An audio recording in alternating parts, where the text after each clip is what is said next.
Hey folks, Larry Winget here. Let's talk for a minute. So I go to the dry cleaners. I go to the dry cleaners a lot because I like my jeans starched. I mean starched, heavy starch, like cardboard, beyond heavy starch. Around here they call that cowboy starch.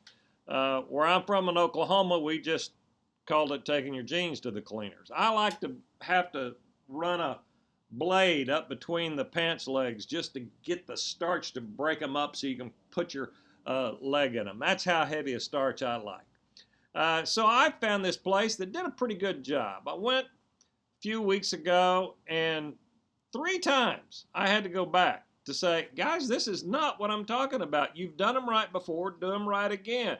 And the guy said, well, we keep writing heavy starch, and he'd send them back. And I said, don't write heavy starch anymore, write cowboy starch. And after 3 times, I got it right. But their prices are good.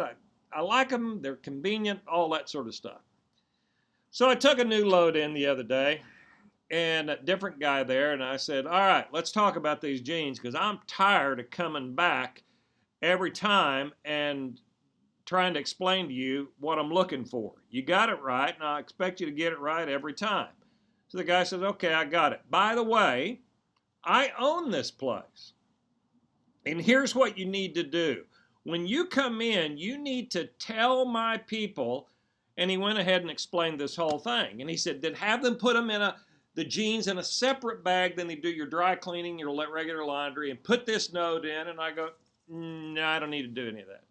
He goes, well, if you want, and I said, let me stop you. It's not my job as the customer to train your employees. If this is something you offer, which you do, he goes, yeah, we do, then you need to train your employees on how to go about doing it. Don't leave it up to your customers, me, to train your employees so it gets done and I don't have to make an extra trip. And he just kind of looked at me. And I go, are we clear? Don't put the burden of training your employees ever on a customer. I like you guys. I like your prices. I like where you're. Nothing's wrong, except I have to come back more than once to get the jeans the way I originally expected them to be and asked for them to be. Are we clear?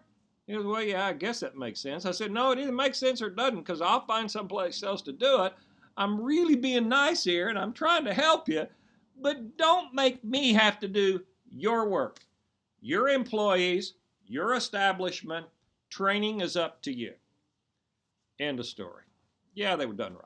Here's the deal. What burdens do we put on the customer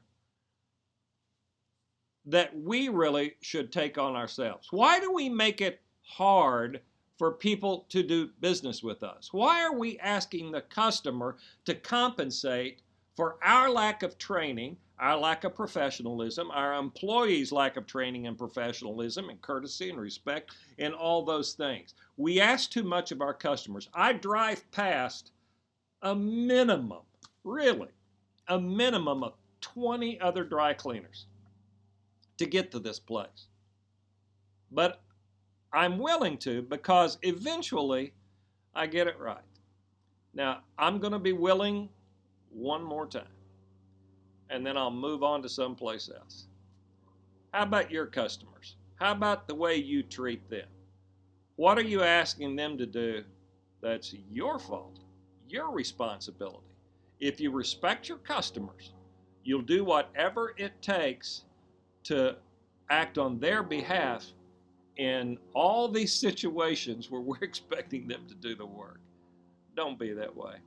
Customers do business where it's easy to do business. That's why we all shop from Amazon these days. That's why we self-serve when we go to the grocery store. That's why we self-serve when we go to Home Depot. That's why we have self-service gasoline. It's easier and it's faster. The instant we ask the customer to work harder than they need to, they'll move on. There you go. Just a thought. Hope y'all are having a good day. Adios for now.